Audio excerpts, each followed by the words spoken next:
নমস্কার, আমি মৌসুমী। শিলালিপিতে আপনাদের সবাইকে স্বাগত জানাই। শুনছেন সাহিত্যিক আশুতোষ মুখোপাধ্যায়ের আনন্দরূপ। গল্প পাঠ ভালো লাগলে শেষে একটা লাইক দিয়ে যেতে ভুলবেন না। এখনও যারা আমার চ্যানেলটা সাবস্ক্রাইব করেননি তাদের সকলের কাছে আমার অনুরোধ, প্লিজ আমার চ্যানেলটা সাবস্ক্রাইব করে নেবেন। পাশে যে বেল নোটিফিকেশনটা আছে সেটা অবশ্যই প্রেস করে দেবেন। আজ উপন্যাসের পঞ্চম পর্ব। অঞ্জলি যেবার বিয়েতে ফার্স্ট ক্লাস পেয়ে ইউনিভার্সিটিতে ঢুকল, আনন্দ তার পরের বার কেমিক্যাল ইঞ্জিনিয়ার হয়ে বেরুল। নানা গণ্ডগোলে একটা বছর ওদের পরীক্ষা পিছিয়ে গেছিল। দীপু সাদামাটাভাবে বিয়ে পাশ করেছে। অনার্স ছাড়ার ফলে এমএতে সিট পায়নি, চাকরির চেষ্টায় আছে। আনন্দ তাকে আশ্বাস দিয়েছে, কুছ পরোয়া নেই, আমার ব্যবসায় ঢুকবি তুই। আনন্দর বরাবরের সংকল্প ব্যবসায় মস্ত একজন হবে, চাকরি কোনো কালে করবে না। কেমিক্যাল ইঞ্জিনিয়ার হয়ে বেরুতে পারলে ওই লাইনের ব্যবসায় টাকা ঢালার লোকের অভাব হবে। যার যেমন ভাবনা তার তেমন সিদ্ধি। আনন্দরূপের ভাবনায় ফাঁক নেই, তাই সিদ্ধিটাও নাগালের বাইরে ভাবে না। টাকার যখন দরকার হবে টাকা আসবে, কোথা থেকে কেমন করে আসবে তা নিয়ে মাথা ঘামায় না। কিন্তু পাশ করে বেরোনোর আগে ওই একটা বছরের মধ্যে মনের রাজ্যে তারও গোটা দুই বড় রকমের নাড়াচাড়া পড়েছে। তার মধ্যে একটা উত্তেজনার ব্যাপার। নিজের বুদ্ধি আর বিবেচনা খাটিয়ে সেটা সে বাতিল করেছে, কিন্তু ভিতরে ভিতরে ক্ষুব্ধ হয়েছিল, সন্দেহ নেই। চিত্ত দস্তুর মতো অশান্ত হয়ে উঠেছিল। নতুন বছরের শীতের মৌসুম। কটা দিন গেলে কলেজ ছুটি হয়ে যাবে, তারপর সামনে ফাইনাল পরীক্ষা। এ সময়টা প্রায় দিনই আনন্দরূপ বোটানিক্যাল গার্ডেনে বেড়াতে আসে। বন্ধুবান্ধব নিয়ে নয়, একলা আসে। কলকাতা আর আশপাশ থেকে তখন বোটানিক্যাল গার্ডেনে বেড়ানোর হিড়িক পড়ে যায়। দলে দলে ছেলেমেয়েরা আসে, স্ত্রীদের নিয়ে স্বামীরা আসে, প্রণয়ী প্রণয়িনীরা আসে। ভিড় সত্ত্বেও এই বিশাল এলাকায় ইচ্ছে মতো বিচ্ছিন্ন হওয়া সম্ভব। দিনে দুপুরেই অনেক সময় প্রবৃত্তির হরেক রকমের মজাদার কাণ্ড কারখানা চোখে পড়ে আনন্দরূপের। তাছাড়া দু চারটে রূপসী মেয়ের সন্ধান তো মেলেই। আর তেমন রূপসী না হোক, মোটামুটি সুশ্রী আর সুঠাম স্বাস্থ্যের মেয়েদের অঙ্গ প্রত্যঙ্গে চোখ চালিয়েও সময়টা ভালো কেটে যায় এখানে। এখানে এলে ঈষৎ গম্ভীর দ্রষ্টার ভূমিকা তার, কারণ সেও যে মেয়েদের দেখার মতো মানুষ একটা, সে সম্বন্ধে অনেক আগে থেকেই সচেতন। হাতে বই একখানা থাকেই, একটু নিরিবিলি জায়গা বেছে নিয়ে বসে। দৃষ্টিভোজের রসদ নিরিবিলি জায়গাতেই বেশি মেলে। সেদিন দিন দুপুরে একটা কাণ্ড হয়ে গেল। এমন কাণ্ডের জন্য আনন্দরূপ আদৌ প্রস্তুত ছিল না, কারণ রমণীর দুঃসাহসী বেপরোয়া দিকটা তার অজ্ঞাত। একটা গাছের ছায়ায় ঠেস দিয়ে বসেছিল, হাতের বই হাতেই ছিল, চোখ দুটো আশপাশের চারদিকে ঘোরাঘুরি করে রসদ খুঁজছিল। সেই দিনই কলকাতা থেকে দীপুর চিঠি পেয়েছে। খুশি হবার বদলে মেজাজ একটু খিঁচড়েছে। দীপু নিজের সাদামাটা পাশের খবর দিয়েছে, আর অঞ্জলির বিয়েতে ফার্স্ট ক্লাস পাওয়ার খবর। সেই সঙ্গে হালকা করে মেয়েটার একটু দেমাকের খবর দিয়েছে দীপু। লিখেছে, তোমাকে আমাদের পাশের কথা লিখছি দেখে অঞ্জলি বলল, লিখে দাও, শুধু মাথার জোরে ভালো রেজাল্ট করা যায় না। রূপদা এবছরটা অন্তত যেন একটু পড়াশোনায় মন দেয়। চিঠিটা পড়ে রাগই হয়েছিল আনন্দরূপের। ভেবেচিন্তে পাল্টা ঠেস দিয়ে একটা জবাব দেবে ভেবেছিল। তারপর মনে হয়েছে, কটা দিন গেলে কলেজ ছুটি, জুৎসই জবাব একটা সামনাসামনি দেবে। সামনে গিয়ে পড়লে ওই দেমাকি মেয়েই কতখানি কৃতার্থ হয় সেটা আনন্দ ভালোই অনুভব করতে পারে। কিন্তু অঞ্জলির কথা মনে হলেই তার চোখ দুটোই যেন সামনে দেখতে পায় আনন্দ। রূপের বালাই কোথাও নেই, কিন্তু তাজা বুদ্ধির এমন মিষ্টি ছাপও আর বোধহয় যে কোনো মেয়ের চোখে দেখেনি। তখন আবার মনে হয় ফার্স্ট ক্লাস ছেড়ে ওই মেয়ে নিঃশব্দে আরও অনেক ওপরে উঠে যেতে পারে। এখানে বসেই ওই মিষ্টি মিষ্টি হাসি হাসি বুদ্ধি বাঁকা চোখ দুটোই মনে এলো একবার। সঙ্গে সঙ্গে কটা চিন্তা উঁকিঝুঁকি দিয়ে গেল। মেয়েটা যদি আরো খানিকটা সুশ্রী হতো তাহলে। সঙ্গে সঙ্গে চিন্তাটা ভেতর থেকে বাতিল করে দিল। ওই মেয়েকে ঘিরে কল্পনায় প্রবৃত্তির লাগাম ছাড়তে নিজেরই সংকোচ। অদূরে চোখ পড়তে বেশ অস্বস্তি বোধ করল হঠাৎ। হাত কুড়ি তফাতে একটি মহিলা এসে বসেছে। বয়স বেশি না হলেও মহিলাই বলতে হবে। মাথায় খাটো ঘোমটা, কপালে মাঝারি সাইজের কালো টিপ একটা, এক হাতে ঘড়ি, অন্য হাতে মোটা রুলি একটা। বেশ বড় ঘরের মেয়ের মতোই বেশ বাস, অথচ ওর মতোই মাটিতে ঘাসের ওপর বসেছে। স্বাস্থ্যবতী এবং রীতিমতো সুশ্রী বলতে হবে। পান বা সেই গোছের কিছু চিবুচ্ছে। আনন্দর অস্বস্তি বোধ করার কারণ, রমণী অদূরে বসে অপলক চোখে ওর দিকেই চেয়ে আছে। চোখাচোখি হতেও মুখ ঘুরিয়ে নিল না, চোখের পলক পড়ল না। ধীরে সুস্থে কিছু একটা চিবনোর দরুন দুই একবার ঝকঝকে দাঁতের শাড়ি দেখা গেল। অগত্যা আনন্দ নিজেই মুখ ফিরিয়ে নিল, কিন্তু তারপরেও থেকে থেকে মনে হলো রমণী ওর দিকেই চেয়ে আছে। একটু বাদে আবার ঘাড় ফিরিয়ে দেখে, ঠিকই তাই। অদূরে একটা বাচ্চা ফুটফুটে মেয়ে ছোটাছুটি করছে। পাশে পাশে একজন আধা বয়সী আয়া ওকে আগলাচ্ছে। আরও খানিকটা দূরে রাস্তার পাশে গাছের আধছায়ায় একটা ঝকঝকে মোটর দাঁড়িয়ে। দ্বিতীয়বার চোখাচোখি হবার পর রমণীর মুখে কৌতুকের আভাস দেখেছিল আনন্দ। তৃতীয়বারে স্পষ্টই হাসি দেখল। এবারে রমণী একখানা হাত সামনে তুলে আঙুলের ইশারায় কাছে ডাকল ওকে। এ আবার কার পাল্লায় পড়ল ভেবে না পেয়ে বিব্রত মুখে আনন্দ উঠে কাছে এসে দাঁড়াল। চাপা কৌতুকে রমণী মুখের দিকে চেয়ে রইল কয়েক নিমেষ। তারপর হাত দিয়ে পাশের মাটি চাপড়িয়ে বলল, बैठिए। बैठिए শুনিয়ে আনন্দ ঘাবড়েই গেল একটু। চকিতে আবার এক পলক দেখে নিল। বেশ বাস একেবারে বাঙালি মেয়ের মতো। মুখের ঢলঢলে আদলও, কপালের কালো টিপটাই যা একটু ব্যতিক্রম। তাছাড়া মাথায় কাপড় আছে, কিন্তু সীমন্তে সিঁদুরের রেখা নেই। হিন্দির দৌড় সম্পর্কে আনন্দ নিজেই সচেতন। জিজ্ঞাসা করল, কাহে? রমণী হেসে উঠল। সঙ্গে সঙ্গে সাদা দাঁতের শাড়ি ঝকমকিয়ে উঠল। সেই হাসি মুখেই ভ্রুকুটি। তারপর, ঘাবড়াতে কাহে, बैठो না। এবারে পুরুষাকারে লাগল। সামনে বসেই পড়ল। তারপর রুদ্ধ বিস্ময়ে মুখ তুলে তাকাল। কিন্তু রমণী আর বলে না কিছু।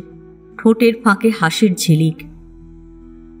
সেই সঙ্গে ওকে যেন খুঁটিয়ে দেখে নিচ্ছে। সেই ফুটফুটে বাচ্চা মেয়েটা আগন্তুক দেখে হোক বা যে কোনো কারণেই হোক, লাফাতে লাফাতে রমণীর কাছে চলে এলো।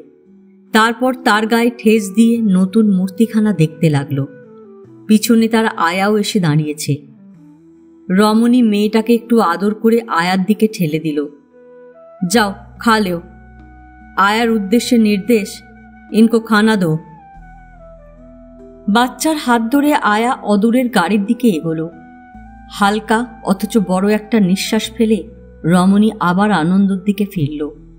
সেই ফাঁকে তার বুকের ওঠানামাটুকুও আপনি যেন চোখে পড়ল আনন্দ। ভিতরে ভিতরে সে রুদ্ধশ্বাস তখনও।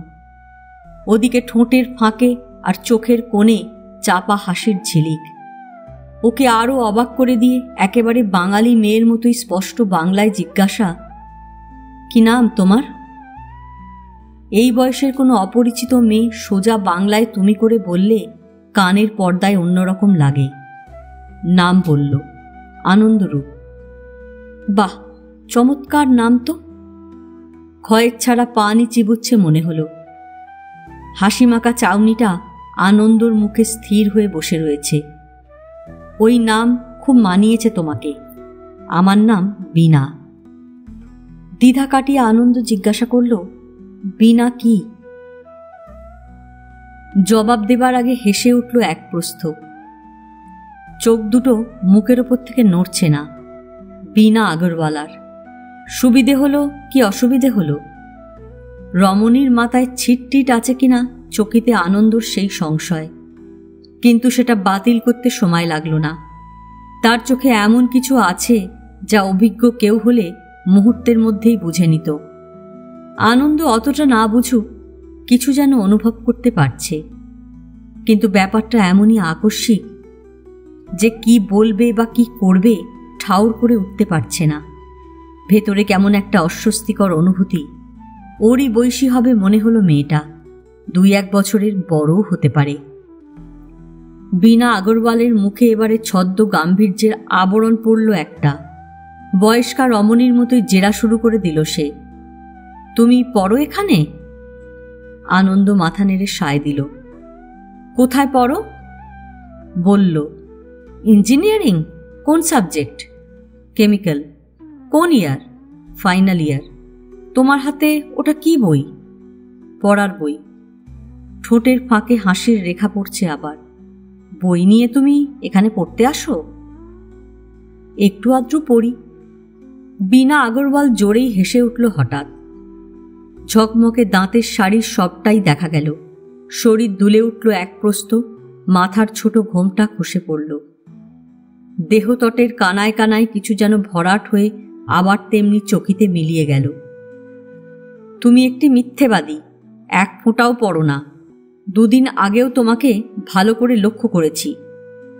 তুমি এখানে মেয়ে দেখতে আসো। মাথাটা ঝিমঝিম করছে আনন্দর, আবার অদ্ভুত একটা আকর্ষণ অনুভব করছে ভিতরে ভিতরে। ছুটে পালিয়ে যেতে ইচ্ছে করছে, আবার নড়ে চড়ে একটু তফাতে বসতেও মন সরে না। চেষ্টা করে সপ্রতিভ মুখে এবারে একটা জবাব দিয়ে ফেলল। জবাব নয়, পাল্টা প্রশ্ন, তাহলে তোমাকে দেখলাম না কেন? হ্যাঁ, কপাল ঠুকে সেও তুমি করেই বলেছে। হাসি মুখে বীণা চেয়ে রইল খানিক। একটা অনভিজ্ঞ লোক যে সাহসী হয়ে উঠতে চেষ্টা করছে সেটা বুঝেই যেন মজা পাচ্ছে। অল্প মাথা নেড়ে বলল, দেখছো ঠিকই, খেয়াল করনি।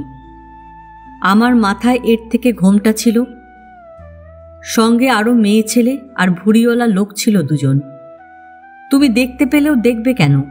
তোমার চোখ তো কলেজের মেয়েগুলোর দিকে। এই কার পাল্লায় পড়েছে আনন্দরূপ জানে না। কানের কাছটা গরম ঠেকছে সেই থেকে, তার দিকেই চেয়ে রইল। জিভ দিয়ে মুখের পানের কুচি জড়ো করে জঠরে চালান করতে করতে বীণা জিজ্ঞাসা করল, কি দেখছো? ইয়ে, তুমি বাঙালি নও, কিন্তু সুন্দর বাংলা বলো। হেসে উঠল। আমি বাচ্চা বয়স থেকেই এখানে আছি। বাঙালির স্কুল কলেজে পড়েছি, বাঙালি বন্ধু বান্ধবের সঙ্গে মিশেছি। বাঙালি বিয়ে করার ইচ্ছে ছিল, হলো না। আবার এক প্রস্থ চাপা হাসি। চা খাবে? আনন্দ এদিক ওদিক তাকালো। কোথায়? জবাব না দিয়ে বীণা মুখ ফিরিয়ে অদূরের ঝকঝকে গাড়িটার দিকে চেয়ে একটু জোরেই বার কয়েক হাততালি দিল। সঙ্গে সঙ্গে আয়া ঘাড় ফেরাতে হাতের ইশারায় তাকে জানিয়ে দিল কি চাই। একটু বাদে এক কোমরে বাচ্চাটাকে ঝুলিয়ে অন্য হাতে একটা ফ্লাস্ক নিয়ে আয়া হাজির। ফ্লাস্ক আর বাচ্চা 2 রেখে আবার সে গাড়ির দিকে ছুটল। এবারে একটা পেয়ালা প্লেট নিয়ে ফিরল। চা ঢেলে দিতে হবে কিনা ভেবে ইতস্তত করছিল। মণিবাণীর নির্দেশ এলো, ঠিক হ্যাঁ, তুমি যাও। মেয়ে নিয়ে সরে গেল। বীণা আগরওয়ালের শিথিল দৃষ্টি আবার এক দফা আনন্দর মুখের ওপর বিচরণ করল। তারপর অল্প হেসে ফ্লাস্কের দিকে হাত বাড়িয়ে আলতো করে বলল, তোমার বেজায় তেষ্টা পেয়েছে মনে হচ্ছে। আনন্দ ঠোঁট আর জিভ সত্যিই কেন যেন শুকিয়ে কাঠ। কথা বলার দায় অদূরের বাচ্চাটাকে দেখিয়ে জিজ্ঞাসা করল, তোমার মেয়ে? না, আমার দেওরের মেয়ে। চায়ের পেয়ালা এগিয়ে দিল। তারপর ফ্লাস্কের মুখে নিজের জন্য চা ঢেলে নিল। মুখে তোলার আগে হাসল একটু। বলল, আমার বিয়ে হয়েছে 7 বছর আগে, আর আমার দেওরের 6.5 বছর আগে। মাত্র 2.5 বছর আগে দেওরের হঠাৎ এই মেয়ে হলো। ঠোঁটের হাসি সমস্ত মুখে ছড়িয়ে পড়তে লাগলো বীণা আগরওয়ালের। চায়ে চুমুক দিচ্ছে, কিন্তু চেয়ে আছে আনন্দর দিকেই। কথাগুলো ঠিক ঠিক মাথায় ঢুকল না আনন্দর, অথচ মনে হলো বিশেষ কিছু তাৎপর্য আছে। গভীর মনোযোগে চায়ের পেয়ালায় চুমুক দিচ্ছে সেও। কিন্তু ভিতরের অস্বস্তি বাড়ছেই। চায়ের পেয়ালা খালি হয়ে গেল। বীণার হাতের পাত্র আগেই খালি হয়েছে। সেটা সামনে নামিয়ে রেখে জিজ্ঞাসা করল, এখানে হোস্টেলে থাকো তাহলে? আনন্দ মাথা নাড়ল, তাই। বাড়ি কলকাতায়? হ্যাঁ। যাও না? ছুটি ছাটায় যাই। সাহসে ভর করে আনন্দ জিজ্ঞাসা করল, তুমি কোন দিকে থাকো? হাওড়া। কেন, যাবে নাকি একদিন? চাউনিটা শিথিল, গলার স্বরে কৌতুকের আমেজ। থেকে থেকে নিজের উপরেই কেমন যেন রাগ হচ্ছে আনন্দর। চেষ্টা করেও সহজ হতে পারছে না। উল্টে এই অপরিচিতা রমণী যেন অনায়াসে অধিকার বিস্তার করছে ওর ওপরে। দিনের আলোয় টান ধরতে শুরু করেছে। উঠে পড়বে কিনা ভাবছে। পলকা গাম্ভীর্যে বীণা আগরওয়াল আবার জিজ্ঞাসা করল, কগন্ডা গার্লফ্রেন্ড তোমার? আনন্দ মাথা নাড়ল, নেই। নেই? একটাও না? তুমি রাম মিথ্যেবাদী। এবার পুরুষের মতোই জবাবটা দিল আনন্দ। বলল, মিথ্যে বলবো কার ভয়? গার্লফ্রেন্ড জোটানো তো জল ভাত ব্যাপার। ইচ্ছে করলেই 1 ডজন জুটতে পারে। ভালো লাগে না। রমণীর কৌতুক ছটা মুখের ওপর স্থির হলো এবার। বেশ মনোযোগ সহকারে দেখতে লাগল, যেন এভাবে দেখেই সে সত্য মিথ্যা আঁচ করতে পারে। সোজাসুজি তাকালে ঠোঁটের ফাঁকে সামান্য একটু হাসির লুকোচুরি ঠাউর হতে পারে, কিন্তু সোজাসুজি তাকানো যাচ্ছে না সেভাবে। কানের কাজটা এখন বেশি গরম ঠেকছে আনন্দর। মাথার ঘোমটা সেই যে খসে পড়েছিল, আর তোলা হয়নি। বড়সড় একটা হাই তুলে আড়মোড়া ভাঙল বীণা আগরওয়াল। ফলে ঊর্ধ্ব অঙ্গে বাঁকাচোরা তরঙ্গের একটু আভাস দেখা গেল। মাটি ছেড়ে আস্তে আস্তে উঠে দাঁড়াতে দাঁড়াতে বলল, এবার ফেরা যাক। ধূসর রঙের শাড়িটা নাইলনের হবে বোধহয়। কাঁধ পিছড়ে আঁচলটা খসে পড়তে বীণা সেটা ধরে ফেলে ধীরে সুস্থে আবার সেটা কাঁধের ওপর সুবিন্যস্ত করল। কিন্তু এরই ফাঁকে রমণীর সুডৌল বক্ষের আভাস আনন্দর অনভিজ্ঞ চোখে যেন বসিয়ে দিল এক দফা। বীণা বলল, তোমার সঙ্গে আলাপ করে ভালো লাগলো। কাল আবার আসছো? এক মুহূর্ত না ভেবে আনন্দ জবাব দিল, না, কাল বেলা পর্যন্ত ক্লাস আছে। পরশু? জবাব দিতে পারা গেল না। আনন্দর মুখের দিকে চেয়ে রইল শুধু। ঠোঁটের ফাঁকে আবার একটু হাসির ঝলক মিলিয়ে গেল। বীণা বলল, পরশুই এসো তাহলে। শিথিল চরণে অদূরের গাড়ির দিকে চলল। চায়ের পেয়ালা আর ফ্লাস্ক সেখানেই পড়ে আছে। তাকে এগোতে দেখে আয়া ছুটে এসে মাটি থেকে সেগুলি তুলে নিয়ে গেল, আর সেই ফাঁকে পর্যবেক্ষণের একটা তির্যক দৃষ্টিও মুখের ওপরে ছড়িয়ে রেখে গেল। বাচ্চাটার হাত ধরে বীণা আগরওয়াল গাড়ির দিকে এগিয়ে যাচ্ছে। আনন্দ চোখ ফেরাতে পারছে না সেদিক থেকে। চোখে পলক পড়ছে না। একেবারে গাড়ির কাছে গিয়ে বীণা ঘুরে তাকালো একবার। এত দূর থেকে আনন্দর মনে হলো এবারে সত্যিই গম্ভীর সে। বাচ্চাটাকে তুলে নিজেও গাড়িতে উঠে বসল। আয়া সামনে। গাড়িটা সামনের বাঁকে গাছের আড়ালে পড়ে গেল। সমস্ত রাত্রি ভালো ঘুম হলো না আনন্দর। সেই শীতের রাতেও উঠে বার কয়েক মুখে চোখে জল দিয়েছে, জল খেয়েছে। আধা ঘুমের মধ্যেও রমণীর দুটো চোখ যেন ওর সর্বাঙ্গে বিচরণ করেছে।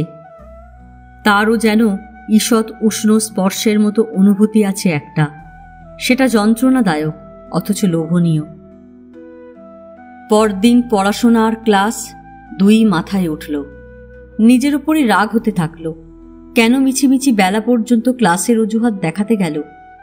বিকেলে ছুটে বেরোনোর জন্য ভিতরটা উন্মুখ, তবু জোর করেই ধরে রাখতে হলো নিজেকে। তাছাড়া যে জন্য যাওয়া সে যে আজ আসবে তার ঠিক কি? সেই রাতে মাথা কিছুটা ঠান্ডা, পরদিন সকালে আরও বেশি। আর সে ওই বোটানিক্যাল গার্ডেনের দিক মারাবেই না ঠিক করে ফেলল। এসবের পরিণাম কি বুঝতেই তো পারছে। মাঝখান থেকে পরীক্ষা মাথায় উঠবে। কিন্তু দুপুর গড়াতে না গড়াতে সংকল্প ধূলিসাৎ। একটা অদৃশ্য আকর্ষণ যেন হাত বাড়িয়ে টেনে নিয়ে গেল ওকে। বেলা তখন 4টে হবে। বীণা আগের দিনের সেই জায়গাতেই দাঁড়িয়েছিল। তাকে দেখা মাত্র আগের দিনের সেই অস্বাচ্ছন্দ্যটা শরীরের মধ্যে ওঠানামা করতে লাগলো। তবু হাসি হাসি মুখে কাছে এগিয়ে আসতে চেষ্টা করল। অদূরে গাড়িটা আছে, আয়াও আছে, শুধু বাচ্চাটা নেই। ঠান্ডা চোখে বীণা তার আপাদমস্তক নিরীক্ষণ করে নিল একবার। সেদিনের থেকে আজ স্পষ্টই গম্ভীর একটু। সত্যি মেকি ঠাউর হল না। আনন্দ কাছে আসতে বীণা সামনের দিকে পা বাড়াল, অর্থাৎ একটু হাঁটার ইচ্ছে। রাস্তা ছেড়ে ঘাসের ওপর দিয়ে খুব ধীরে সুস্থে পাশাপাশি চলল দুজন। এই মুহূর্তে কেন যেন আনন্দর পুরুষের মতো সহজ হওয়ার দ্বিগুণ তাড়া। জিজ্ঞাসা করল, কতক্ষণ এসেছ? অনেকক্ষণ নাকি? না। তুমি ক্লাস শেষ করে এলে বুঝি? হ্যাঁ। ঘাড় ফিরিয়ে একটা অবজ্ঞার দৃষ্টি ছুঁড়ল যেন বীণা, যার অর্থ ক্লাস কিরকম করেছ আমার জানা আছে। বৃত্তাকারে একটু ঘোরাঘুরি করে একটা ঝুপড়ি গাছের পাশে এসে দাঁড়িয়ে গেল বীণা। চারদিক একবার দেখে নিয়ে সেখানেই বসে পড়ল। ওকে বলল, বসো। আনন্দ বসল বটে, কিন্তু বুকের ভিতরটা সত্যি কেমন ধুকপুক করে উঠল হঠাৎ। ছুটির দিন নয়, লোকের ভিড় অপেক্ষাকৃত কম। সামনে ডাইনে বাঁয়ে কয়েকটা গাছের আড়ালে জায়গাটা নির্জন। গাছের ফাঁক দিয়ে অদূরে আয়াকে অবশ্য দেখা যাচ্ছে। আগের দিনের মতোই হাতে তালি বাজিয়ে কাছে ডাকল বীণা। হিন্দিতে চায়ের ফ্লাস্ক আর খাবারের বাক্স দিয়ে যেতে বলল। আগের দিনের থেকেও দ্বিগুণ অস্বস্তি আনন্দ। কেবলই মনে হতে লাগলো না আসাই ভালো ছিল। বলল, আবার খাবার কেন? তোমার জন্য এনেছি। ঠান্ডা দু চোখ মুখের ওপর স্থির একটু। তুমি ঘাবড়াচ্ছ কেন? আনন্দ জোর দিয়ে অস্বীকার করল। বাহ, ঘাবড়াবো কেন? ঘাবড়াবার কি আছে? দু চোখ মুখের ওপরে আটকেই আছে। ঠোঁটের ফাঁকে সামান্য হাসির আভাস দেখা গেল কিনা। আয়া চা আর খাবারের বাক্স রেখে গেল। বীণা ধীরে সুস্থে খাবারের বাক্স খুলে বড় ডিশে খাবার সাজিয়ে তার সামনে এগিয়ে দিল। তোমার? তুমি খাও তো আগে। নিজেকে আড়াল করার তাগিদেই আনন্দ ডিশটা টেনে নিল। বীণা মাঝে মাঝেই দুই একটা কথা জিজ্ঞাসা করতে লাগলো। কলকাতায় কোথায় বাড়ি, সেখানে কে আছে না আছে, এখান থেকে পাশ করে বেরোবার পর কি করবে না করবে ইত্যাদি। এক কথার জবাবে আনন্দ হড়বড় করে 5 কথা বলে যেতে লাগলো। নিজের কথা বলার থেকে রমণী আজ শুনছে বেশি আর দেখছে বেশি, আনন্দ তাও অনুভব করছে। আর মাঝে মাঝে টিফিন বক্স থেকে ওর ডিশে খাবার তুলে দিচ্ছে। কথা ফুরলেই অস্বস্তি। আনন্দ তাই বলেই চলেছে। ফলাও করে ভবিষ্যতের ব্যবসার চিত্রটাও তুলে ধরার চেষ্টা। তবু কথা ফুরল এক সময়। এবারে নির্বাক চোখাচোখি, আবার অস্বস্তি। বীণা চায়ের ফ্লাক্স খুলে পেয়ালায় ঢালতে লাগল। আনন্দ লক্ষ্য করল টিফিন বক্স খালি। বলে উঠল, বারে, তুমি তো কিছুই খেলে না। তুমি একলাই সব সাবড়ে দিলে, খাবো কি করে? চায়ের পেয়ালা এগিয়ে দিল। আনন্দ এতক্ষণে বীণার চোখের কোণে কৌতুক ঝরতে দেখল একটু। চায়ের পেয়ালা টেনে নিয়ে লজ্জা পাওয়ার মতো করে বলল, হোস্টেলে থাকি, এরকম খাবার তো চোখে দেখি না, মেরে দিলাম। শীতের পরন্ত বেলার ছায়া এদিকটায় আরো বেশি ঘন হয়েছে এরই মধ্যে। বীণার মুখেও যেন ওই একই রকমের ছায়া। চেয়ে আছে। বলল, বেশ করেছ, তোমার জন্যই আনা। বাড়িতে এলে আরো ভালো করে খাওয়াবো। কবে আসছো? প্রস্তাব শুনে চমকেই উঠল আনন্দ। বাড়িতে? ভয় করছে? না, কে কি ভাববে। ভাবাভাবি নিয়ে তোমাকে মাথা ঘামাতে হবে না। কম আলোর মধ্যেও ওই দুটো চোখ আনন্দর সমস্ত মুখখানা যেন সম্পূর্ণ দখলের মধ্যে টেনে নিয়ে আসছে। আর সেই সঙ্গে দ্রুত চিন্তাও করছে যেন কিছু। বলল, কাল মঙ্গলবার, কাল দুপুরে 2:30 থেকে 3টের মধ্যে তুমি বাড়িতে এসো। দু কথায় বাড়ির ঠিকানা বলে নিশানা বুঝিয়ে দিল। বলল, আমার ওই আয়া নিচে অপেক্ষা করবে, তোমাকে ভিতরে নিয়ে যাবে। কাল ঠিক 2:30 থেকে 3টে, মনে থাকবে? বুকের ভিতরে আচমকা একটা কাঁপুনি ধরেছে আনন্দর। ওই দুটো অদ্ভুত চোখের আওতা থেকে নিজেকে বিচ্ছিন্ন করতে পারছে না। বিড়বিড় করে বলল, ও সময় ক্লাস আছে। ঈষৎ ঝাঁঝালো সুরে বীণা বলল, ক্লাস করতে হবে না। এক ঝটকায় উঠে দাঁড়ালো, গাঢ়তর ছায়া ফুঁড়ে চারিদিকে দৃষ্টি সঞ্চালন করে নিল একবার, তারপর হাঁটু মুড়ে পাশেই বসে পড়ে দু হাতে আনন্দর মাথাটা সজোরে তার পরিপুষ্ট বুকে টেনে নিল। পরক্ষণে ওই দু হাতে মাথাটা সামনে তুলে ধরল, তারপর চকিতে উষ্ণ নিবিড় দুই অধর ও ঠোঁটের ওপর বসিয়ে দিল। ছেড়ে দিয়ে একই তৎপরতায় উঠে দাঁড়ালো আবার, চাপা হুকুমের সুরে বলল, কাল দুপুর 2:30 থেকে 3টের মধ্যে তুমি আসছো। দ্রুত চলে গেল। আনন্দ বিমূঢ়ের মতো বসে, একটা উষ্ণ তাপ সর্বাঙ্গে ওঠানামা করছে, বুকের ভিতরে যেন ঠক ঠক শব্দ বাজছে। আনন্দ ভয় পেয়েছে, একটা অদ্ভুত পিচ্ছিল ভয় যেন ছেঁকে ধরে আছে তাকে। হোস্টেলে ফেরার পরে ওই ভয়টা পিছু ধাওয়া করেছে।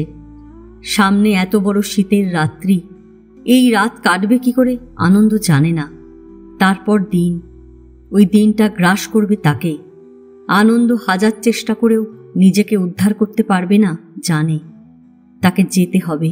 একটা অমোঘ আকর্ষণ তাকে টেনে নিয়ে যাবে। পরে সেই অস্বাভাবিক ভয়ের কথা মনে হতে নিজেই হেসে সারা, মনে মনে গাধা বলেছে নিজেকে।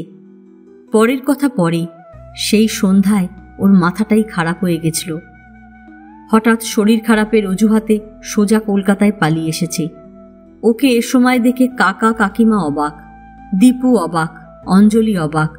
সকলে জানে আর কটা দিন বাদে ছুটি হলে একেবারে মাস দেড়েকের জন্য চলে আসবে। অসময়ে আসার কৈফিয়ত যা হোক একটা দিয়েছে, কিন্তু এখানে আসার পরেও ভিতরটা অশান্ত অস্থির আগের মতোই। দীপুর সঙ্গে বা অঞ্জলির সঙ্গেও আগের মতো হাসি মুখে কথা বলতে পারে না, গল্প করতে পারে না। দীপু জেরা করতে ছাড়েনি। কি হয়েছে বলো দেখি রূপদা? কেন, কি হবে? এখানে এসেও তুই এমন চুপচাপ কেন হঠাৎ? কলেজে কিছু গন্ডগোল পাকিয়ে এসেছিস নাকি?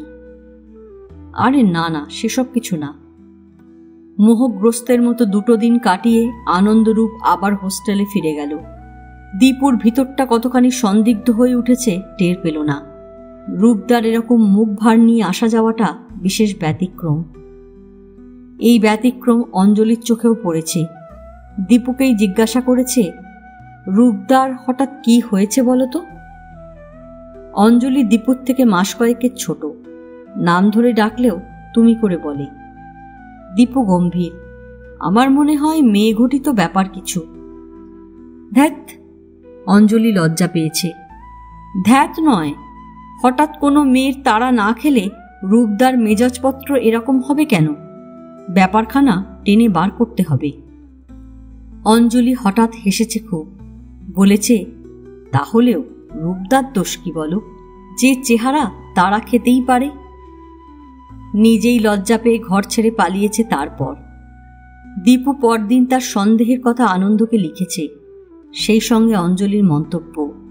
সেই চিঠি পড়ে কেন যে দীপুর ওপর আর সেই সঙ্গে অঞ্জলির ওপরেও রাগ হয়েছে আনন্দ জানে না। আসলে নিজেকেই আবার কাপুরুষ ভাবতে শুরু করেছে সে তখন। হাওড়ার এক বাড়ির ঠিকানায় গিয়ে হাজির হবার লোক মনের তলায় উঁকিঝুঁকি দিচ্ছে, নিজের কাছেই সেটা অস্বীকার করার তাড়না। ঠিক এই কটা দিনের মধ্যেই তার তৃষিত মনের বাস্তবে আর এক সুদর্শনার আবির্ভাব। সে বীণা আগরওয়ালের মতো কেউ নয়। এই বয়সের ছেলেদের যেমন একটা কুমারী মেয়ে দেখলে মন ভরে, তেমনি একটি মেয়ে। বীণা আগরওয়ালের ওপর আনন্দ হঠাৎ মনে মনে কৃতজ্ঞ। ওই রমণী আর কিছু না হোক ওকে দুঃসাহসী করেছে, নিজের চেহারার জোরটার ওপর এক বিপুল আস্থা এনে দিয়েছে, দ্বিধা সংকোচ অনেকখানি ঘুচিয়েছে। তার নাম শিপ্রা, শিপ্রা নন্দী। আনন্দর কলেজের এক প্রফেসরের মেয়ে, কলকাতা থেকে মেডিকেল কলেজে পড়ছে। ছুটি ছাটায় বাবা মায়ের কাছে এসে থাকে। বরাবরই কলকাতায় জ্যাঠার বাড়িতে থেকে পড়াশোনা করে। জ্যাঠার অবস্থাও ভালো, তার মেয়ে নেই, ওকে মেয়ের মতো ভালোবাসে। প্রফেসরের বাড়িতে কদিন আনাগোনা করে তার ছোট ভাইয়ের মারফত এসব খবর সংগ্রহ করতে করতে আনন্দর ছুটি এসে গেছে। কিন্তু তখন তার মনস্তাপ। আগে আর কোনো ছুটির মুখে কেন সে পড়ার তাগিদ নিয়ে এই প্রফেসরটির বাড়িতে হানা দেয়নি? প্রফেসরের বাড়িতে ছুটির পড়া বাছাই করে নিতে এসেছিল সেদিন। হঠাৎই ওই মেয়ের ওপর চোখ পড়েছে তার। মেয়েটাও দেখছে তাকে। সামনে পড়লে কোনো মেয়ে চোখ চেয়ে না দেখে পারে না, এ বিশ্বাস বদ্ধমূল। অতএব ছুটির আগের কটা দিনই প্রফেসরের বাড়িতে আসার তাগিদ। একবার দুবার দেখা রোজই হলো। সেই ফাঁকে খবর সংগ্রহ করত। প্রফেসর তো সারাক্ষণ আর ঘরে ছাত্র আগলে থাকে না, তার ছোট ছেলের ক্রিকেট খেলায় খুব ঝোঁক। অবসর খুঁজে নিয়ে বাইরের প্রাঙ্গণে আনন্দ উৎসাহে বল করে, ওই ছেলে সানন্দে ব্যাট করে।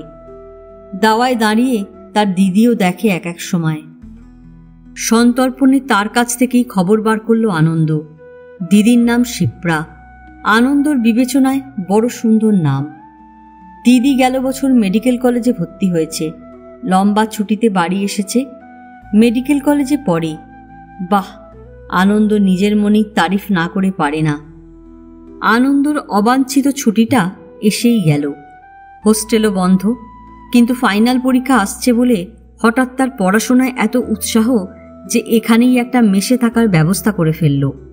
তারপর পড়াশোনার আগ্রহে রোজ ওই প্রফেসরের বাড়িতে ছুটতে লাগল। শিপ্রানন্দী দিন কয়েকের মধ্যেই বুঝতে পারল ব্যাপারখানা। এ এমনই এক ব্যাপার যে বুঝতে দেরি হয় না। তারও যেন মনে ধরেছে একটু। আনন্দ তাও অনুভব করতে পারে। শেভ করতে বসে আয়নায় অনেকক্ষণ ধরে নিজেকেই দেখে। বিকেলে বেড়াতে বেরোবার সময় প্রায়ই ওদের দেখা হয়ে যেতে লাগলো। শিপ্রার দেখা পেলেই আনন্দ দাঁড়িয়ে পড়ে, হাসে একটু। শিপ্রাকেও দাঁড়াতে হয়, হাসতে হয়। শুরুতেই অবজ্ঞা দেখিয়ে 2-5 জন ছেলের ঘনিষ্ঠ হবার উৎসাহ নিষ্প্রভ করে দিয়েছে, কিন্তু এর বেলায় পারা গেল না। আলাপটা যথাসম্ভব দ্রুততালেই ঘটে যেতে লাগলো। বাড়িতে ছেলেটার প্রশংসা শুনেছে শিপ্রা, আর হৃদ্যতা একটু বাড়তে তার মনে হলো এরকম মজার মানুষও কম আছে। 5-7 দিনের মধ্যে কেন সে ছুটিতে বাড়ি যেতে পারল না, তাও শিপ্রার কাছে সোজাসুজি প্রকাশ হয়ে গেল। শিপ্রা সেদিন জিজ্ঞাসা করেছে, কলেজে তো ছুটি, আপনি হোস্টেলে থাকেন না? হ্যাঁ। তাহলে আছেন কি করে? ছুটির মধ্যে হোস্টেলে থাকতে দেয়? তা কখনো দেয়। ও, কোনো আত্মীয়ের বাড়িতে থাকেন বুঝি? না, আমার আত্মীয়ের বাড়ি কলকাতায়। এখানে ছুটির কটা দিন মেসে থাকব। ছুটিতে বাড়ি যান না? প্রত্যেকবারই যাই, এবারে গেলাম না। কেন? বাড়িতে লিখে দিয়েছি সামনে ফাইনাল পরীক্ষা, বেজায় পড়ার চাপ, কিন্তু আসল কথাটা অন্যরকম। শিপ্রা উৎসুক। কি রকম? সেটা এখনই বলা বিপজ্জনক, আর কটা দিন যাক। শিপ্রানন্দী আরও অবাক। কেন? বিব্রত বুকে আনন্দ বলে উঠল, কি মুশকিল, আবার কেন? শিপ্রা থতমত খেল একটু। বলতে অসুবিধে আছে বুঝি? অসুবিধে আর কি, ভরসা পেলেই বলতে পারি। ঠিক বোধগম্য হল না শিপ্রার। মুখের দিকে চেয়ে রইল।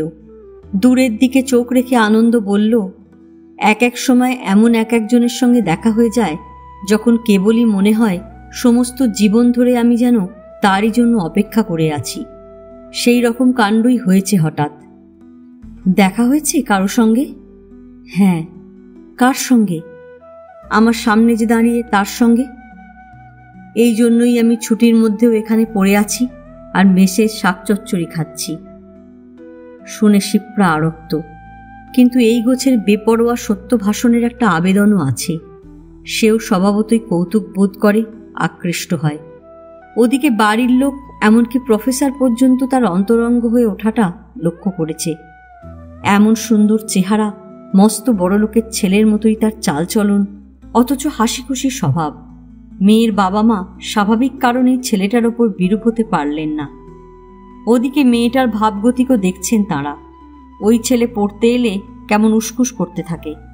হঠাৎ তার চা খেতে ইচ্ছে হয়, আর বানায় যখন বাবা আর তার ছাত্রকে এক পেয়ালা করে পাঠায়। কারণে অকারণে ঘরে ঢুকে বাবাকে এটা সেটা জিজ্ঞাসা করে। ফলে মেয়ের মাই বিশেষ করে ফাঁক মতো আনন্দর সঙ্গে আলাপ করে নিলেন। বাবা মা নেই, আর কাকা কলেজের মাস্টার শুনে একটু বোধহয় হতাশ হয়েছিলেন, কিন্তু আনন্দ যেটুকু আঁচ করে নিয়ে বলেছে তার পড়াশোনা বাবার টাকাতেই চলছে, তার ব্যবস্থা বাবাই করে গেছেন, কাকার উপর নির্ভর করতে হয় না। মেয়ের মা আবার উৎসাহ বোধ করেছেন, জিজ্ঞাসা করেছেন বাবা কি করতেন। অম্লান বদনে সত্যের আংশিক অপলাপ করেছে আনন্দ। স্টিল ফ্যাক্টরি ছিল, লোহা লক্করের ছোট কারখানা ছিল, এটা অবশ্য সত্যি কথা, কিন্তু সেটাকে ফ্যাক্টরি বললে অন্য মানে দাঁড়ায়। শিপ্রাও শুনেছে কেমিক্যাল ইঞ্জিনিয়ারিং পাশ করে বেরিয়ে সে মস্ত ব্যবসা ফেঁদে বসবে, চাকরি কোশমিনকালেও করবে না। এই স্বাধীন চিন্তার জোর দেখে ওই বয়সী মেয়ের ভালো লাগার কথা, ভালো লেগেছেও। তারপরেই আনন্দ আবার বলেছে, কিন্তু আমার পাশ করে বেরোনোই হবে কিনা সন্দেহ। কেন? শিপ্রা অবাক, কারণ বাবার মুখে শুনেছে এই ছেলে পড়াশোনায়ও ভালো। তোমার ছুটি ফুরিয়ে এলো, আমার তো এবারে কলেজ আর হোস্টেল পালিয়ে কলকাতায় ছুটোছুটি করতে হবে। শিপ্রা প্রথমে হেসে সারা, মাথা দুলিয়ে বলেছে, জ্যাঠা খুব কড়া মানুষ, কলকাতার বাড়িতে দেখাই হবে না। ও বাবা, তাহলে? শুনেই সংকটাপন্ন দশা যেন আনন্দর। শিপ্রা আবারও হেসে ফেলে বলেছে, তাহলে ভালো ছেলের মতো এখানে বসে পাসটা করে ফেলাই ভালো। তাহলে নির্ঘাত আরও ফেল, বই খুলে কেবল তোমাকেই দেখতে হবে। নিজের সুশ্রী চেহারা সম্পর্কে শিপ্রা নিজেও সচেতন, কিন্তু এ ছেলের তুলনায় কিছুই নয় মনে হতো, ফলে আকর্ষণটাও ওর কম নয়। কিন্তু চেহারা থেকেও এই ছেলের কৌতুক নির্ঝর সঙ্গটুকুও কম লোভনীয় নয়। মেডিকেল কলেজের ওপরের ক্লাসের অনেক ছেলের এরই মধ্যে কত ছেলে ওর কাছে আসার চেষ্টা, কিন্তু এ ধরন ধারণই আলাদা। এ যেন দস্যুর মতো আদায় করে নিতে জানে। এরই মধ্যে 2-4 ফাঁক তালে হাত টাত ধরাটরা হয়ে গেছে। হ্যাঁ, এই অধ্যায় আনন্দরূপের সুতৎপর পুরুষের ভূমিকা। মাত্র 2টি দিনের মধ্যে বীণা আগরওয়াল ওর ভিতরে একটা বড় রকমের পরিবর্তন এনে দিয়েছে। সেই রমণী এখনো ওকে মনে রেখেছে কিনা জানে না, রাখলেও সে নিশ্চয় ভীরু কাপুরুষ ছাড়া আর কিছু ভাবে না ওকে। তার দোষ ধরতে পারে না আনন্দ। সেই রমণী সন্নিধানে নিজের ভীরুতার সাক্ষী সে নিজেই। অবশ্য তার ওই বিশ্বদৃশ্য আমন্ত্রণের জাল ছিঁড়ে বেরিয়ে আসার দরুন আগেও ক্ষোভ ছিল না, এখন তো নেই। কিন্তু বুকের তলার লোভ জড়ানো সেই ভীরু ধূপপুকুনি অস্বীকার করবে কেমন করে? তাই এমন দ্রুত তালে শিপ্রানন্দীর হৃদয় মন হরণের প্রতি এত ঝোঁক তার। এখানে সে অনেকখানি দুঃসাহসিক আর দ্বিগুণ আত্মতুষ্টিতে ভরপুর। কারণ কোথায় গোপনচারিণী বীণা আগরওয়াল আর কোথায় মুক্ত যৌবনের আলোয় ঝলমল মেডিকেল কলেজে পড়া মেয়ে শিপ্রানন্দী। দুজনের তুলনাই হয় না। যেখানে জয় করে নেবার প্রশ্ন, সেখানেই যথার্থ দুরন্ত পুরুষের ভূমিকা তার। বীণা আগরওয়ালের ঘটনাটা ঝোঁকের বশে সেদিন নিজেই ফাঁস করে ফেলল আনন্দ। এরই মধ্যে শিপ্রানন্দীর কাছে তার গোপন করার কিছুই নেই যেন। কিন্তু আসলে এই মেয়ের চোখে নিজেকে প্রবল পুরুষই প্রতিপন্ন করতে চেয়েছিল সে। মনে হয় প্রতিপন্ন করতে পেরেছে। বেশ কৌশলেই ঘটনাটা ব্যক্ত করা গেছিল। শিপ্রা দিন কয়েক বোটানিক্যাল গার্ডেনের দিকে বেড়ানোর প্রস্তাব করেছে, আর প্রত্যেকবারই আনন্দ যেন সভয়ে সে প্রস্তাব নাকচ করেছে। সেদিনও উৎসুক চোখে মুখের দিকে চেয়ে শিপ্রা জিজ্ঞেস করল, ওখানে যাবার নামে অমন আটকে ওঠার কারণ কি? আনন্দ গম্ভীর, ওখানে ছেলে ধরা আছে। কে ছেলে ধরা? প্রমীলা কুলোদ্ভবা। শিপ্রা আরো উৎসুক, কোনো প্রমীলা তোমাকে ধরেছিল? ধরে ক্ষতবিক্ষত করে ছেড়েছিল, কোনো রকমে প্রাণ নিয়ে পালিয়েছি। শিপ্রার জুলুম শুরু হয়েছে তক্ষুনি। কি ব্যাপার আমি শুনব? শুনলে ভুল বোঝার সম্ভাবনা, রেগেও যেতে পারো। না বললে আরো বেশি রেগে যাব। বলেছে, নিজের সুপ্ত লোভটুকু বাদ দিয়ে মোটামুটি সত্যি ছবিটাই তুলে ধরেছে। শুনে শিপ্রানন্দী কণ্টকিত। জোর করেই তারপর আনন্দকে বোটানিক্যাল গার্ডেনে ধরে নিয়ে গেছে। দ্বিতীয় দিনের গাছ ঘেরা সে নির্জন জায়গায় গিয়ে বসেছেও দুজনে। তারপর একসময় শিপ্রা হেসে উঠেছে খিলখিল করে। যাই বলো, বিনা আগারওয়াল কিন্তু তোমাকে 1 নম্বরের ভীতু ভেবেছে। আনন্দ গম্ভীর। ভীতু কি না পরখ করার ইচ্ছে আছে? ধ্যাত। মুখ লাল করে শিপ্রা উঠে দাঁড়িয়েছে। চলো, আর বসে না। রাতের শয্যায় নিজের মনে হেসেছে আনন্দরূপ। বিনা আগরওয়াল তাকে ঘৃণা করলে কি যায় আসে? এই একটি ঘটনা উন্মোচনের ফলে শিপ্রা নন্দীর চোখে সে আরও প্রবল পুরুষী হয়ে উঠেছে। ছুটি ফুরিয়ে এলো। এবার শিপ্রা কলকাতা রওনা হবে। কিন্তু এখানে একলা মুখ বুজে পড়ে থাকার কথা ভাবতেও বিরক্তি আনন্দর। আবার ছুটি কাটিয়ে কলেজ খোলার মুখে কলকাতায় ছুটলে বাড়ির লোকই বা ভাববে কি? বিশেষ করে দীপু আর অঞ্জলি। অঞ্জলি অবশ্য মুখে কিছুই বলবে না, কিন্তু মেয়েটা যেন ভারী চুপচাপ মজা দেখতে জানে। রওনা হওয়ার আগে শিপ্রা কিছুটা আশ্বাসের সুরে বলেছে, কলকাতা যাওই যদি, বাড়িতে না হোক অন্যত্র দেখা হতে পারে। কলেজে না, কলেজে না, ছেলেগুলো সব হ্যাংলার মতো হুমড়ি খেয়ে পড়বে। আচ্ছা, গেলে সন্ধ্যার পর বাড়িতে টেলিফোন করো, তখন বলে দেব কোথায় দেখা হতে পারে। হাসি মুখেই তারপর আবার সাবধান করেছে, কিন্তু তুমি ফেল করলে আর আমি ডাক্তার হয়ে বেরুলে বাড়ির কেউ কিন্তু পাত্তা দেবে না, তোমায় বলে দিলাম। তাহলে কোন শালা ফেল করে? কিন্তু বাড়িতে টেলিফোন করলে জ্যাঠা কিছু বলবে না? জ্যাঠা সে সময় তাস খেলতে যায়। তাছাড়া মেডিকেল কলেজে পড়ি, ওটুকু অ্যালাউড। কত ছেলে কত রকমের দরকারে ফোন করতে পারে। শিপ্রানন্দী কলকাতায় চলে আসার পরে পরীক্ষার ভাবনা শিখিয়ে তুলে অন্তত 12 দিনে কলকাতায় পালিয়ে এসেছে আনন্দরূপ। শরীরের অজুহাত দেখিয়ে দিন কতক করে থেকেও গেছে। প্রথম দফায় সন্ধ্যার টিউশনি জলাঞ্জলি দিয়ে দীপু তাকে ছেঁকে ধরেছে, তোর ব্যাপারখানা কি রূপদা? আনন্দরূপ যথাসম্ভব নির্লিপ্ত। কেন, কিসের ব্যাপার? মুখখানা একটু নিরীক্ষণ করে নিয়ে দীপু জিজ্ঞাসা করল, চিঠিতে যা লিখেছিলাম সত্যি কি না? কি যেন লিখেছিলি? লিখেছিলাম মেয়ে ঘটিত কারণে তুমি গেল বাড়ির 2 দিন অমন ছটফট করে পালিয়েছিলে, আর এখন জিজ্ঞাসা করছি সেই কারণেই সমস্ত ছুটিটা তুমি ওখানে কাটিয়ে এলে কিনা। আনন্দরূপ ব্যস্ত হয়ে উঠল। আরে না না, দুটো একটি মেয়ে নয়। বলতে গিয়ে নিজেই থমকালো। দীপু নিরীক্ষণ করছে। এখন একাধিক মেয়ে নিয়ে কারবার চলছে তাহলে? আনন্দ হেসে ফেলল। একটা চাঁটিকাবি তুই এবারে। আচ্ছা, বলবো কোন তোকে সব, কিন্তু তুই তো আবার অঞ্জলির কাছে ফাঁস করে দিবি সব। দীপুরই যেন বড়র ভূমিকা এখানে। দিলেই বা তুই তাকে ভয় করিস? আমি ভয় করতে যাব কেন? দীপুর এরকম বলাটাই কেন যেন পছন্দ হলো না আনন্দর। কি ভেবে দীপু হাসতে লাগলো। তারপর বলল, একদিন এক কাণ্ড হয়েছে। কাকা ওর বিয়ের চেষ্টায় এগিয়েছিল। তারপর? আনন্দ উৎসুক হঠাৎ। তোড়জোড় শুরু হবার আগেই ভেস্তে গেল, অঞ্জলিই ভেস্তে দিল। ব্যাপারখানা সাগ্রহে এবং সবিস্তারে শুনল আনন্দরূপ। মেয়ে অমন ভালো পাশ করেছে জেনে মেসের একটি সতীর্থ নিজের ছেলের জন্য মেয়েটিকে দেখার প্রস্তাব করেছিলেন। ছেলে ভালো স্কলার এবং কোন কলেজের লেকচারার। দাবি দেওয়া তেমন নেই, আর খুব একটা রূপের খাঁইও নেই তাদের। সুশ্রী ভালো মেয়ে চায়, এই পর্যন্ত। আশায় আনন্দে মেশো একেবারে দেখানোর দিনক্ষণ ঠিক করে বাড়িতে জানালেন। কিন্তু বিয়ের কথায় তাঁর ওই ঠান্ডা মেয়ে যে এমন মূর্তি ধরবে ভাবেননি। তিনি কেন, কেউই ভাবেনি।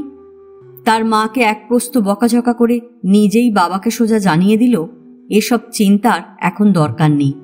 বিয়ে করবে কি করবে না এমএ পাশের পর ভাববে। মেশো তবু বলেছেন, নিজে থেকে ওরা একবার দেখতে চেয়েছে, দেখা যাক না। অঞ্জলির সাফ কথা। আগে থাকতে খবর দিয়ে বন্ধ না করলে সেদিন সে রাতের আগে বাড়ি ফিরবে না। মেয়ের কথা শুনে মাসিমা রাগ করেছেন। মেশো চুপ। বাধ্য হয়ে তাকে 5টা বাজে কথা বলে মেয়ে দেখানোর ব্যবস্থা বাতিল করতে হয়েছে। এরপর দীপু অঞ্জলিকে জিজ্ঞাসা করেছে, কি ব্যাপার বলতো, বিয়ে করবি না ঠিক করেছিস নাকি? ঠোঁট উল্টে অঞ্জলি জবাব দিয়েছে, তা কি বলা যায়? তাহলে দেখতে দিতে এত আপত্তি কেন? অঞ্জলি নাকি হেসে জবাব দিয়েছে, দেখলে পছন্দ হবে না জানা কথাই, প্রেস্টিজ বাঁচালাম। অঞ্জলির এই গোয়ার তুমির কথা শুনে কেন যেন আনন্দর ভালো লাগলো না। অঞ্জলি ভালো মেয়ে, তার বেশ একটা ভালো বিয়ে হয়ে গেলে আনন্দ কারোর থেকে কম খুশি হতো না। কিন্তু এ প্রসঙ্গে আর কিছু বলার ফুরসত পেল না। তার আগেই অঞ্জলির গলা, রূপদা এসেছে শুনলাম। বলতে বলতে হাসি মুখে ঘরে এসে দাঁড়ালো। দীপু বলল, ঠিক ঠিক এসেছে কিনা বোঝা যাচ্ছে না, তুই দেখ তো। অঞ্জলি সকৌতুকে চেয়ে রইল একটু। আর ঠিক সেই মুহূর্তে আনন্দর মনে হয়েছে চোখের তারায় নিঃশব্দে এমন বুদ্ধি ঠিকরোতে আর বোধহয় কোনো মেয়ের দেখেনি, তা সে মেয়ে যত রূপসী হোক না কেন। অঞ্জলি সরল আগ্রহে জিজ্ঞাসা করল, সত্যি কি ব্যাপার বলো তো রূপদা, সমস্ত ছুটিতে এলেই না একেবারে, খুব পড়াশোনা করলে বুঝি? মোটামুটি। দীপুর দিকে ফিরল অঞ্জলি। দেখলে? পরক্ষণে আনন্দর দিকে, আমি বলেছিলাম নিশ্চয়ই কোষে পড়াশোনা করছে। দীপুর ধারণা তুমি বাজে আড্ডা দিয়ে সময় কাটাচ্ছ। আনন্দ গম্ভীর একটু, মনোযোগী দৃষ্টিটা অঞ্জলির মুখের ওপরে। এমএ পাশের পর তুমি স্কুল মাস্টারি করবে ঠিক করেছো বুঝি? ঈষৎ বিস্ময়ে অঞ্জলি বড় করে তাকালো। কেন? ইউনিভার্সিটি থেকে ফিরেই আমার পড়াশোনার খবর নিতে ছুটে এসেছো? ফিরেই কোথায়, এসে খেলাম দিলাম তারপর এলাম। তা কি কথা হচ্ছিল তোমাদের, এত গম্ভীর কেন? দীপু জবাব দিল, তোর বিয়ে বাতিল করার খবর শুনে। অঞ্জলি হকচকিয়ে গেল একটু, তারপর হেসে উঠল।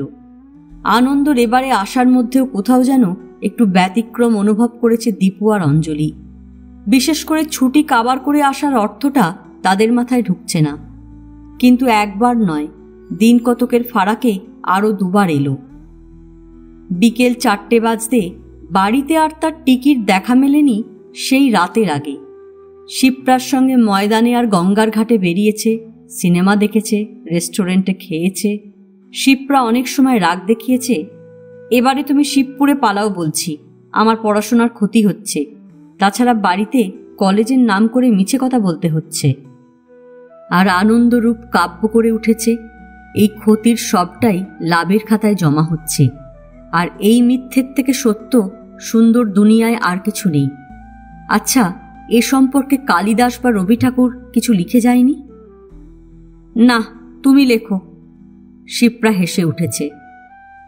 হ্যাঁ, আমি লিখব, ফুলের পাপড়ি দিয়ে লিখব, চাঁদের জ্যোৎস্না দিয়ে লিখব, গঙ্গার কলকল ভাষা দিয়ে লিখব।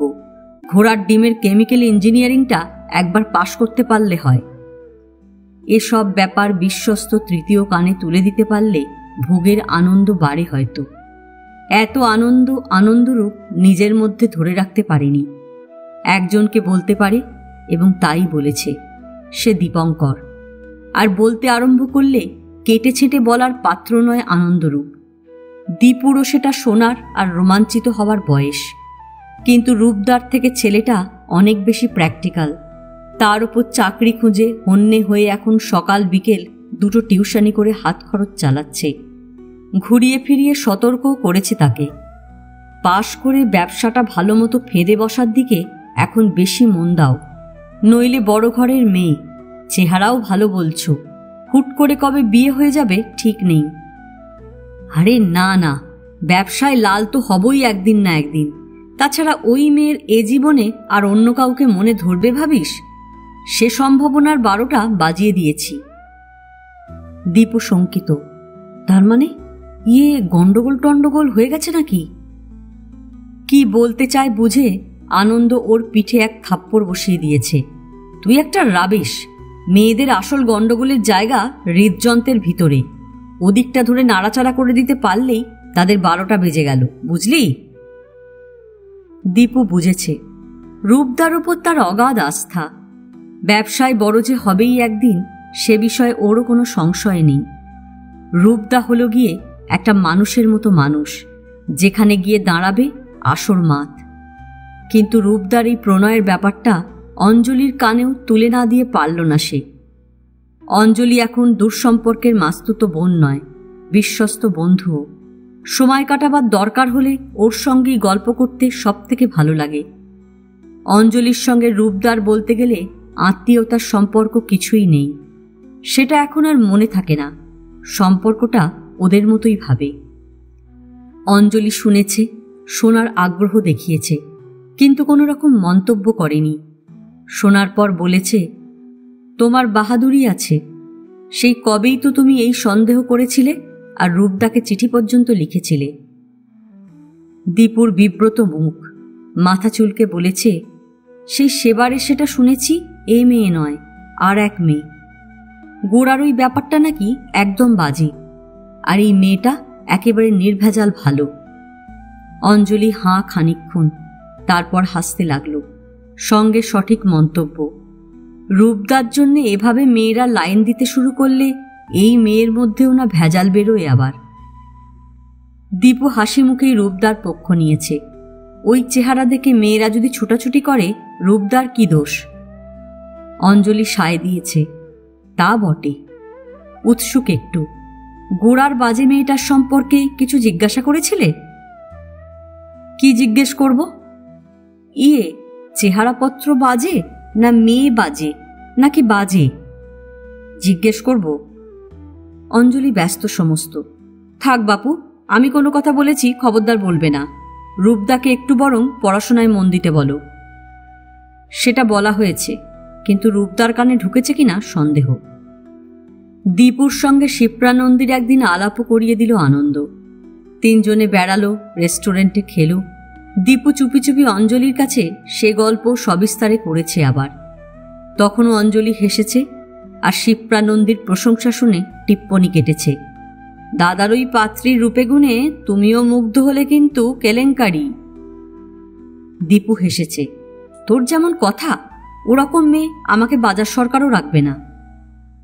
হবি তো হ, সেই শিপ্রানন্দীর সঙ্গে অঞ্জলির একদিন একেবারে মুখোমুখি দেখা। কি একটা বিশেষ দরকারে নিউ মার্কেটে যেতে হয়েছিল, ওই যুগল সামনে পড়ে গেল একেবারে। কিন্তু রূপদা ভ্যাবাচাকা খাওয়ার পাত্রই নয়। বলে উঠল, এই যা, তোমার সঙ্গেই দেখা হয়ে গেল শেষকালে। বসো, আগে পরিচয় করিয়ে দিই। এই হলো আমাদের এক প্রফেসরের মেয়ে শিপ্রানন্দী, মেডিকেল কলেজে পড়ছে।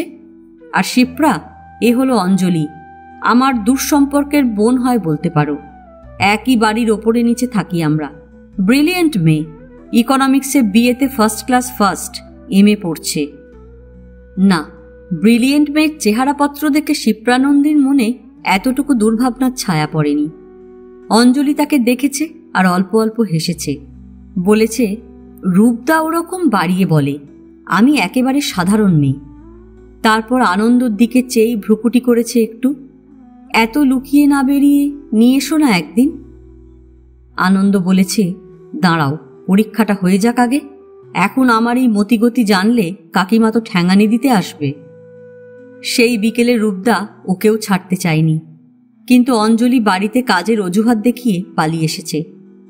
পরে দীপু বলেছে, দীপু সাগ্রহে জিজ্ঞাসা করেছে, বেশ সুন্দর না মেয়েটা? হ্যাঁ, বেশ। প্রণয়ের ব্যাপারটা দীপু জানার ফলে আনন্দর কিছু সুবিধে হয়েছে। কলকাতায় এলেই কিছু বাড়তি খরচ, দীপু ভরসা। দুটো টিউশনি করে সে 100 টাকা পায়। অতএব চাইলে 10-15 টাকা ওর কাছ থেকে পাওয়া যায়। চাইতে এতটুকু দ্বিধাও নেই। ব্যবসায় বড় হয়ে উঠলে এর কত শতগুণ পুষিয়ে দেবে ঠিক আছে। এই টাকা নেওয়ার খবরটাও অঞ্জলি ঘুরিয়ে ফিরিয়ে দীপুর কাছ থেকে জেনে নিয়েছে। আনন্দরূপ শেষ পর্যন্ত পাশ করবে কিনা ভিতরে ভিতরে অঞ্জলির সেরকম একটা আশঙ্কা ছিল, কিন্তু ভালোই পাশ করল দেখে ওর মনে হলো মাঝে ওই মেয়েটা না থাকলে রূপদা আরও ঢের ভালো পাশ করত। কিন্তু মুখে সেটা ব্যক্ত করল না। রেজাল্ট বেরুতে সেই প্রথম কনগ্র্যাচুলেট করল তাকে। জিজ্ঞাসা করল, এবারে কি চাকরি না ব্যবসা? আমি চাকরির ধারের কাছে নেই, গোলামি টোলামি আমার দ্বারা হবে না। অর্থনীতির কড়া ছাত্রী অঞ্জলি, তার সঙ্গে ব্যবসা নিয়ে আলোচনার উৎসাহ আছে আনন্দর। প্ল্যান সব ঠিক করাই আছে, তার আগে কিছু ক্যাপিটাল জোগাড় করতে হবে, বুঝলে? অঞ্জলি জানতে চায়, কি ব্যবসা করবে ঠিক করেছ? Telephone disinfectant. টেলিফোনে একরকমের বীজাণু ধরে, জানো? অঞ্জলি মনে মনে ভাবে, মাথায় আসেও। হেসে জবাব দেয়, টেলিফোনই নেই, জানবো কোত্থেকে? তুমি সেটা তৈরি করবে? নিশ্চয়, আগে একটা ঘর দরকার, বুঝলে? রিসার্চ করে কিছুদিন ট্রায়াল দিয়ে তবে তো সেটা বাজারে ছাড়া যাবে। সাধ্য থাকলে অঞ্জলি ওদের নিচের তলার একখানা ঘর ছেড়ে দিত।